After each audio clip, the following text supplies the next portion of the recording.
Tari sensasi. Jokowi digugat soal ijazah palsu untuk Pilpres 2019.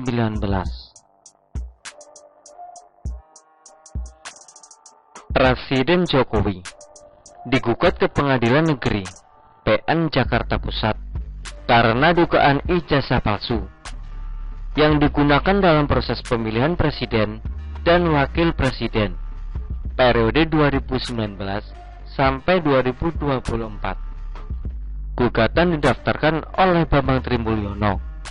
Sekedar info, orang ini adalah penulis buku Jokowi Undercover. Dulu orang ini pernah ditahan karena bukunya ini. Buku ini isinya mempertanyakan latar belakang Jokowi. Semua itu sudah dibantah oleh keluarga Jokowi kepada media. Ibunda Jokowi, Sujiatmi Notomiharjo, pernah menegaskan hal itu di kediamannya di Solo, Jawa Tengah, saat perayaan Tahun Baru 2017. Saya mendoakan orang yang memfitnah mendapat bimbingan Allah Subhanahu wa Ta'ala, karena yang dituduhkan tidak ada buktinya dan keluarga saya tidak ada yang terlibat, kata Sujiatmi. Adapun para tergugat, yaitu Presiden Jokowi, tergugat 1, Komisi Pemilihan Umum KPU, tergugat 2, Majelis Permusyawaratan Rakyat MPR, tergugat 3, dan Kementerian Pendidikan, Kebudayaan, Riset dan Teknologi Kemendristekdikti, tergugat 4. Menerima dan mengabulkan gugatan penggugat untuk seluruhnya. Demikian bunyi poin pertama petitum penggugat. Penggugat ingin PN Jakarta Pusat menyatakan Jokowi telah melakukan perbuatan melawan hukum PMH berupa pembuat keterangan yang tidak benar dan atau memberikan dokumen palsu berupa ijazah bukti kelulusan sekolah dasar, sekolah menengah pertama, dan sekolah menengah atas, nama Joko Widodo.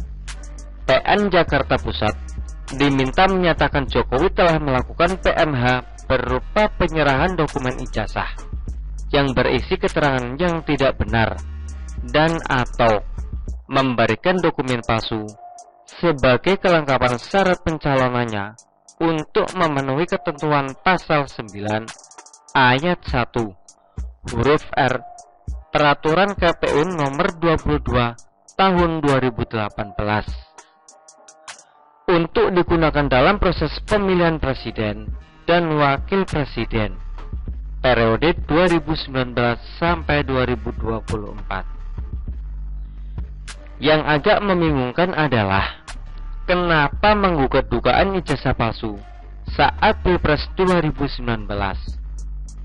Jokowi 2 kali ikut pemilihan wali kota Solo, pernah ikut Pilgub DKI Jakarta tahun 2012 dan Pilpres 2014 serta 2019. Ijazah yang dipakai pasti sama, bukan? Kenapa yang digugat hanya tahun itu? Kalau tahun sebelumnya tak digugat, artinya ijazahnya asli dong. Mungkin bisa jadi agar bukunya laris manis, dibeli banyak orang, dapat royalti dan cuan masuk kantong. Ini jelas ada upaya cari perhatian dari penggugat.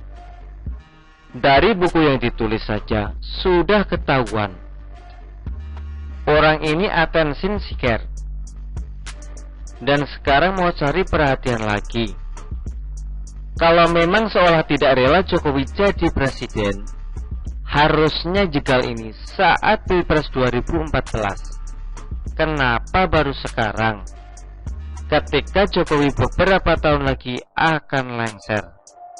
Ini sih kalau bukan cari sensasi, berarti kurang kerjaan. Untung saja Jokowi bukan orang yang reaktif, apalagi baperan.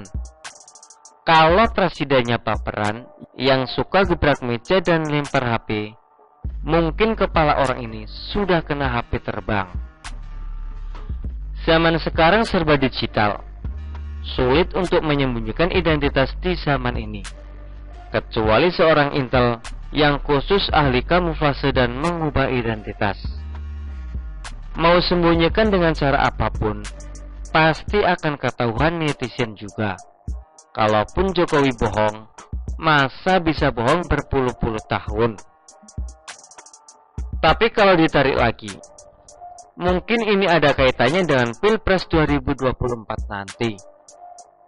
Jokowi memang tidak bisa ikut lagi, tapi diyakini akan menunjukkan atau merekomendasikan penerus yang cocok dengan gaya kerjanya, agar pembangunan bisa berlanjut. Kalau Anies jangan diharapkan deh. Jangan diharapkan deh. Bisa balik lagi ke nol. Yang sudah dilakukan bisa diobrak-abrik sesukanya. Jadi, dengan merusak reputasi Jokowi atau menyerang dengan fitnah atau apapun itu, maka sosok yang dianggap cocok menggantikan Jokowi akan ikut kena getah. Dalam politik, hanya ada dua kubu, dukung atau benci Jokowi.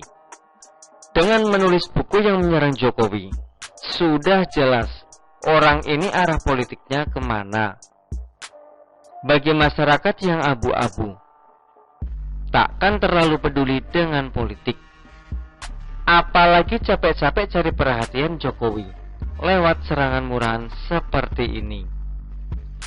Gugatan seperti ini sudah pasti akan ditolak. Sepertinya bukan hasil gugatan yang dia pentingkan, melainkan sensasi dan publisitas yang dia dapat, atau manuver politiknya di balik ini. Palingan, ketika gugatan ditolak, bilangnya hukum berat sebelah, hukum tunduk pada maunya pemerintah dan bla bla bla. Ujung-ujungnya, jangan-jangan turunkan Jokowi lagi. Bagaimana menurut Anda?